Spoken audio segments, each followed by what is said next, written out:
Hai Sobat Rebahan, selamat datang di channel hiburan Kamar Rebahan. Admin akan membacakan kelanjutan sebuah cerita novel yang sangat seru, yang sangat menarik, yang sangat menghibur, yang sangat layak untuk diikuti dari awal hingga akhir. Sebuah cerita novel yang berjudul The Story of Yi-Chen. Tetapi sebelum melanjutkannya, pastikan kalian sudah subscribe channel ini dan aktifkan lonceng notifikasinya agar tidak ketinggalan jika admin upload video terbaru. Jika kalian menyukai cerita seperti ini, jangan lupa like, jika berkenan share juga ke teman-teman lainnya, agar teman-teman lainnya juga mendapatkan informasi dan hiburan di channel ini. Baik, kita lanjutkan di part ke 494 bertepatan dengan bab ke 2384. Hang Wu segera meminta orang untuk membuka pintu besi yang berat. Suara anjing dari segala arah langsung terdengar. Hang Wu segera berteriak dengan wajah dingin saat melihatnya. Diam semuanya, jika ada yang berani menggonggong lagi, aku akan memakannya. Anehnya, begitu Hang Wu berteriak, semua anjing langsung diam. Hang Wu berkata puas saat ini dan berkata kepada Yi-Chen, "Mas Ri, silakan ke sini." Yi-Chen berjalan masuk ke dalam bersama Hang Wu. Di tengah ruangan ini, dia melihat sekelompok anak buah Walter, juga melihat anak buah Su Chengpeng, Ma Chongxin berempat. Ma Chongxin seperti melihat hantu ketika melihat Yi-Chen. Sejak dirinya dikurung di peternakan anjing, setelah melihat apa yang terjadi pada Walter, Ma Chongxin semakin takut kepada Yi-Chen. Dia dikurung di sini dan yang paling dia takutkan adalah bagaimana Yi-Chen memperlakukannya selanjutnya. Jika dia meminta orang memberikan makanan yang sama seperti Walter, bukankah dia akan sangat menderita selama hidup ini? Yang paling membuatnya takut adalah Yi-Chen memelihara sekelompok hyena Afrika. Jadi ketika dia melihat Yi-Chen datang, dia berlutut dari balik kandang besi. "Master Yi, ampuni aku, kami sudah tahu salah. Mohon belas kasihanmu untuk melepaskan kami." Kamu segera berteriak kencang, "Jika kalian berisik lagi, aku akan mengikat kalian bersama-sama dan melemparkan kalian ke kandang anjing yang sudah lapar 3 hari tidak makan. 3 hari 3 malam tidak makan." Seluruh tubuh Mas Chongxing langsung gemetaran dan sikapnya sama seperti anjing yang berteriak sebelumnya. Langsung diam dan tidak berani mengatakan sepatah kata pun lagi. Hang Wu segera berkata kepada Yi-Chen, "Master Yi, Anda jangan ambil hati beberapa orang baru ini tidak tahu aturan. Anda biarkan saja mengajarinya beberapa hari lagi dan mereka akan menurut dalam beberapa hari lagi." Yi-Chen mengangguk dan berkata sangat sadar dan tidak ada gunanya, dan berkata datar, "Kesalahan beberapa orang ini sangat besar dan tidak ada gunanya lagi. Biarkan mereka hidup. Jika sikap mereka baik, langsung bereskan. Jika tidak." Hang Wu segera berkata, "Baik, Mas Ri." Ma Chongxin sangat ketakutan saat mendengar kata-kata ini dari Yi-Chen. Dia tahu kalau dirinya tidak ada gunanya lagi buat Yi-Chen karena dirinya telah merekam video yang mengungkap kejahatan keluarga Su atas paksaan Yi-Chen. Dalam keadaan seperti ini, Yi-Chen mungkin akan benar-benar mengambil nyawanya. Pada saat ini, Hang Wu membawa Yi-Chen melewati kandang Ma Chongxin berempat dan menunjuk kandang yang tidak jauh dari mereka, lalu berkata, "Master Yi, Walter ada di dalam kandang itu." Yi-Chen melihat ke arah yang dia tunjuk dan melihat ada sebuah ranjang tunggal di kandang yang di sampingnya ada berbagai peralatan medis. Walter terbaring lemas di atas ranjang dan seluruh tubuhnya bengkak. Dia kaget dan takut saat melihat Yi-Chen. Pada saat yang sama juga sangat membenci Yi-Chen. Bagaimanapun juga dia adalah anak orang kaya, tapi dirinya mengalami penderitaan besar seolah langsung jatuh ke neraka tingkat 18. Jadi tentu dia sangat membenci Yi-Chen. Yi-Chen tiba di depan kandang dan melihat Walter yang wajahnya pucat dan bengkak, lalu bertanya penuh perhatian, "Tuan Walter, bagaimana keadaanmu selama 2 hari ini? Apakah anak buahku melayanimu dengan baik?" Walter berkata dengan marah, "Ih, kamu adalah iblis? Ichen bertanya dengan penasaran. Oh, iblis, aku hanya membuatmu merasakan trik yang biasa kamu pakai pada orang lain. Kenapa aku bisa menjadi iblis? Walter berkata dengan marah. Lebih baik kamu cepat lepaskan aku. Jika tidak, keluarga Horowitz tidak akan melepaskanmu. Keluarga Rothschild juga tidak akan melepaskanmu. Mereka akan datang membunuh kalian di Jinling. Ichen tersenyum dan berkata, keluarga Horowitz memang hebat. Katanya mereka khusus mengirim seorang bernama Steve Horowitz untuk datang mencarimu. Apakah kamu kenal dengan orang ini? Walter langsung kaget saat mendengar Ichen menyebut nama Steve Horowitz. Dia benar-benar tidak menyangka kalau ayahnya akan datang mencarinya ke Jinling. Ini tidak membuatnya senang, tapi membuatnya merasa takut. Meskipun mereka masih menggunakan keluarga Horowitz dan keluarga Rothschild untuk menakuti Ichen untuk melakukan perlawanan, tapi dia tahu kalau dirinya hanya sekedar menakuti saja. Keluarga kami hanyalah kerabat jauh keluarga Rothschild, sehingga tidak terlalu kuat. Jadi kerabat jauh sejak dari zaman kuno sampai sekarang merujuk pada kerabat jauh kaisar, ibu raja dan keluarga pihak istrinya. Maksudnya sangat sederhana. Mereka adalah kerabat luar yang tidak penting. Jadi keluarga Rothschild tidak akan melakukan apapun untuknya. Sedangkan kekuatan keluarga Horowitz kami tidak cukup, sama sekali tidak pantas disebut di depan Yichen. Ayah datang dari jauh ke Jinling. Dia pasti bukan lawan iblis seperti Yichen. Apalagi Yichen adalah tuan muda keluarga Yanjing, ketua dewan grup di Hau. Kekuatannya ribuan kali lipat di atas keluarga Horowitz. Jadi dia datang ke Jinling selain mengantarkan nyawanya dari jauh. Hampir tidak ada kemungkinan lainnya. Bagaimana kalau dia juga ikut jatuh di tangan Yichen? Bukankah semuanya akan tamat? Ketika memikirkan ini, Walter berkata, ini adalah masalah antara kita berdua. Sama sekali tidak ada hubungannya dengan ayahku. Yichen tersenyum dan berkata, oh, apa maksudmu? Walter berkata, maksudku sangat sederhana. Dendam kita berdua tidak melibatkan keluarga Linya. Kamu lakukan sesukamu padaku, jangan melibatkan ayahku. Yichen mengangguk setuju dan berkata dengan serius, Walter, kata-katamu sepertinya sangat masuk akal. Walter buru-buru berkata, kalau begitu kamu harus berjanji padaku untuk tidak melakukan apa-apa kepada ayahku. Yichen menghela napas tanpa daya dan berkata sambil tersenyum, maaf Walter, kata-katamu sedikit terlambat. Maaf Walter, melebar sedikit terlambat. Maaf, apa maksudmu? Yichen berkata, aku sudah menangkap ayahmu ke sini dan aku akan membawanya untuk menemanimu nanti supaya kalian berdua bisa bertemu. Walter seperti disambar petir dan berteriak, kenapa kamu menyentuh ayahku? Yichen tersenyum dan berkata, kenapa aku tidak boleh menyentuh ayahmu? Apakah ayahmu terbuat dari emas? Mata Walter melotot dan berkata, ayahku tidak menyinggungmu. Kenapa kamu menyentuhnya? Yichen bertanya dengan penasaran. Karena kamu berkata seperti itu, aku ingin bertanya kepadamu, apakah ayah Wang Dongsu menyinggungmu dulu?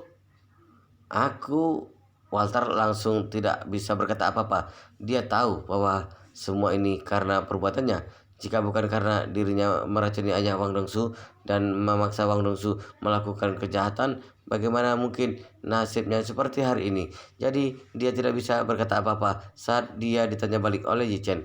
Pada saat ini Yichen tersenyum dingin dan berkata, kamu tunggu di sini dengan patuh. Aku akan membawa ayahmu untuk menemanimu. Setelah itu dia berbalik dan berkata, Hongwu, mari pergi ke kantormu. Hongwu buru-buru berkata, baik Master Yi, silakan ikut denganku.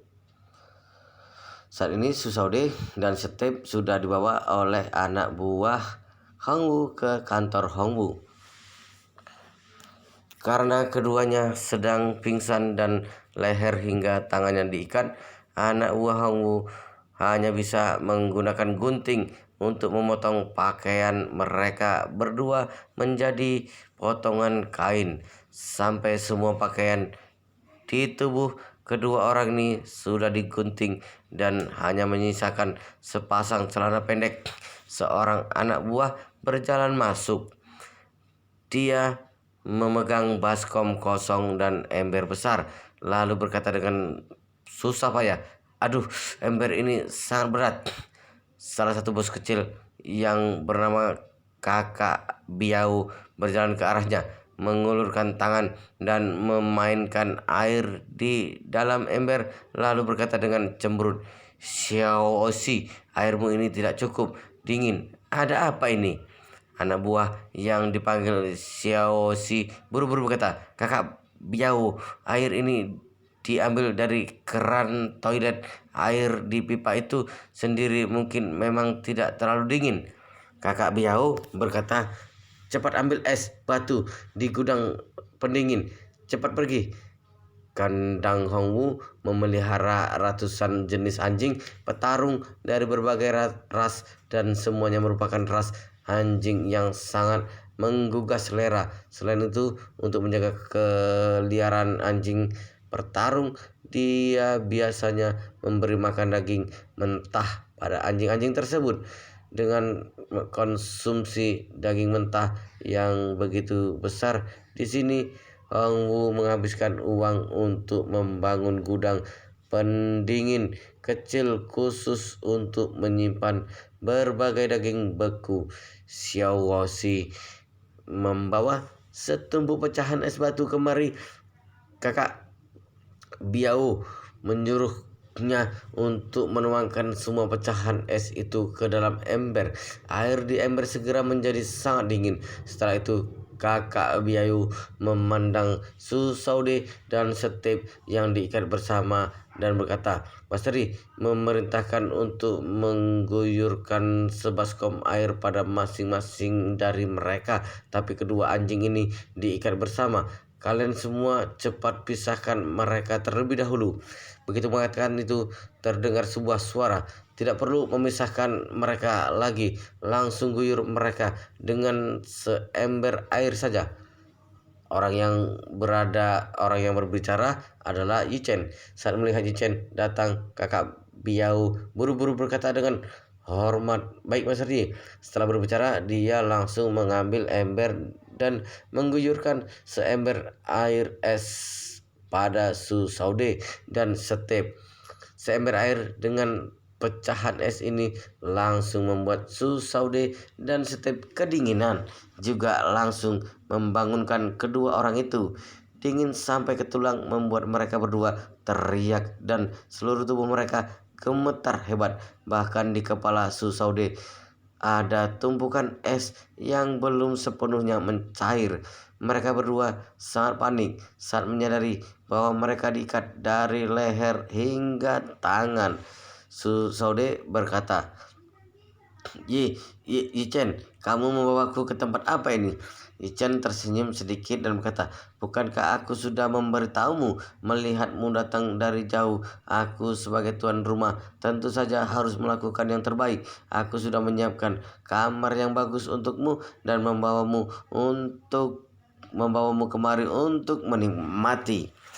Step yang berada di samping juga bertanya dengan panik, "Siapa kamu? Siapa yang ingin kamu lakukan? Apa yang ingin kamu lakukan?" Yichen menatapnya dan berkata sambil tersenyum, "Tuan Step kan? Pertama kali bertemu, izinkan aku perkenalkan diri. Namaku Yichen. Yi dari kata daun dan Chen dari kata bintang." Step berkata dengan sangat gugup, "Yichen, sepertinya aku tidak mengenalmu. Kenapa kamu ingin menculikku?"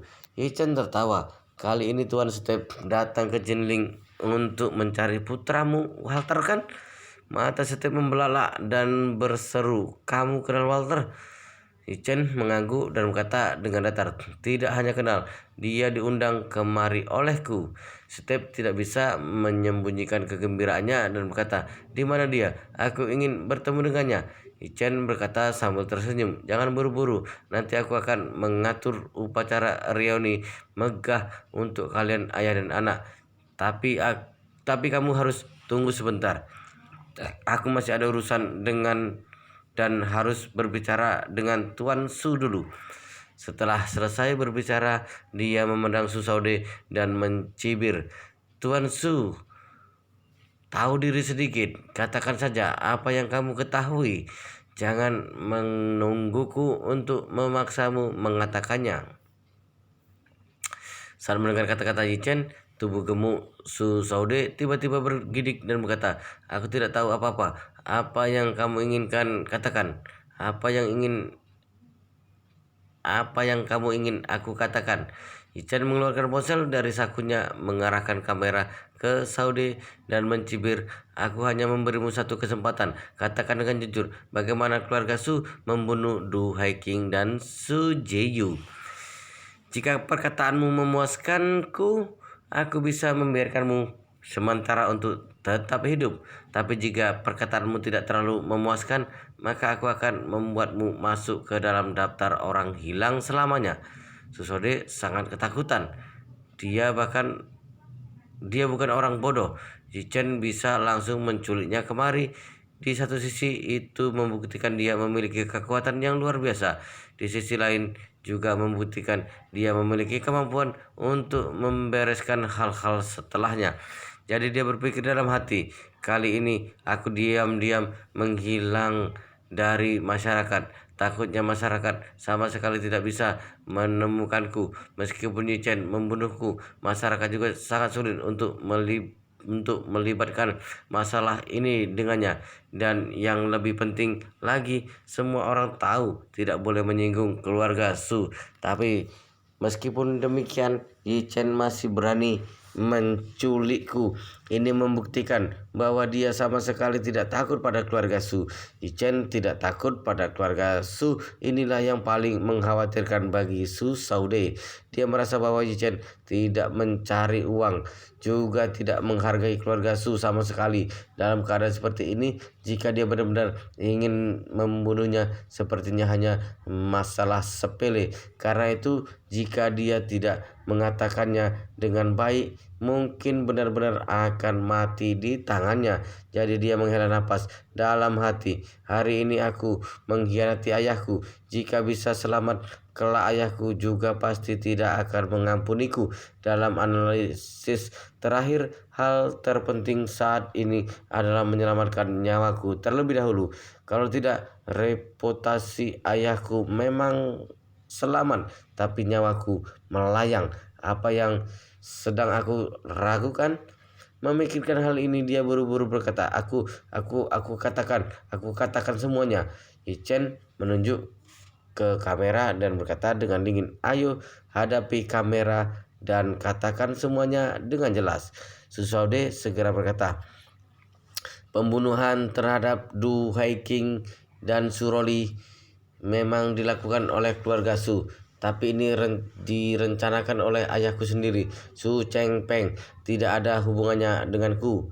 Setelah itu, Su Saude menjelaskan seluruh proses rencana Su Chengpeng untuk membunuh Du Haiking. Yichen berpikir sejenak dan bertanya kepadanya, "Baik, lalu aku tanya padamu, kenapa Su Chengpeng ingin membunuh Su Jiyu? Su Jiyu adalah cucu perempuannya. Ini sepertinya tidak terlalu masuk akal, kan? Atau ada orang lain yang ingin membunuh Su Jiyu?" Saat mendengar ini, Susaude sangat gugup, bahkan napasnya sedikit tidak teratur dan otaknya segera mulai berputar. Dia tahu betul bahwa dia yang ingin membunuh Su Jiyu, bukan keinginan Tuan Besar Su. Namun dalam situasi seperti ini, Susaude tidak mungkin berani mengakuinya. Meskipun aku tidak tahu Yichen menyukai Su Jiyu atau tidak, tapi Yichen pernah menyelamatkan Su Jiyu 2 kali di Jepang dan Jinling. Ini adalah fakta. Jadi jika aku berterus terang pada Yichen bahwa sebenarnya aku yang ingin membunuh Su Jiyu, maka Yichen mungkin semakin kesal padaku. Berpikir tentang ini, Susaude punya rencana dan berkata, "Sejujurnya, sebenarnya ayahku juga sangat tidak puas dengan Su Jiyu. Selalu merasa dia membela ibunya, Du Haiking, lebih membela orang luar daripada kerabat sendiri. Ayahku bahkan curiga bahwa Su Jiyu bukanlah keturunan dari keluarga Su, jadi berencana membunuhnya dan Du Haiking untuk mengakhiri semuanya. Chen menatapnya dengan penuh minat dan bertanya, apakah benar-benar seperti ini? Susode mengangguk dengan tegas dan berkata, benar, semua yang kukatakan itu adalah kebenaran. Chen mencibir dan berkata, menarik, sangat menarik. Susode memandang Chen dan merasa sangat gugup. Dia tidak tahu apa yang dimaksud Chen. Tidak tahu dia sudah percaya dengan kata-katanya atau dia sudah tahu bahwa dirinya mempunyai niat untuk membunuh Su Jiyu. Jadi dia memutuskan untuk melakukan segala cara untuk membuat Yi Chen percaya pada dirinya dan berkata, sebenarnya ayahku sudah lama tidak puas dengan kakak pertamaku dan keluarganya. Dia sudah mengusir kakak pertamaku ke Australia, kemudian mencabut haknya untuk menjadi pewaris keluarga. Kali ini ayahku tidak hanya ingin membunuh Du Haiking dan Su Jiyu, tapi sebelum aku datang ke Jinling, dia juga ingin aku menjadikan Su Jipe sebagai tahanan rumah. Namun reaksi Su Jipe lebih cepat dan sudah lama kabur. Tapi meskipun dia sudah kabur, banyak anak buah keluarga Su yang sedang mencari keberadaannya di mana-mana. Begitu ditemukan yang ringan, dia akan diusir ke Australia seperti kakak pertamaku, sedangkan yang berat dia akan seperti adiknya Su Jiyu langsung dibereskan. Setelah mendengar perkataannya, Chen berhenti merekam videonya, berkata sambil mengerutkan kening, Susode, kamu terus mengatakan ayahmu ingin membunuh Su Jiyu, tapi berdasarkan apa yang aku ketahui dari tempat lain, tampaknya situasinya tidak seperti ini. Kenapa kamu ingin memfitnah ayah kandungmu?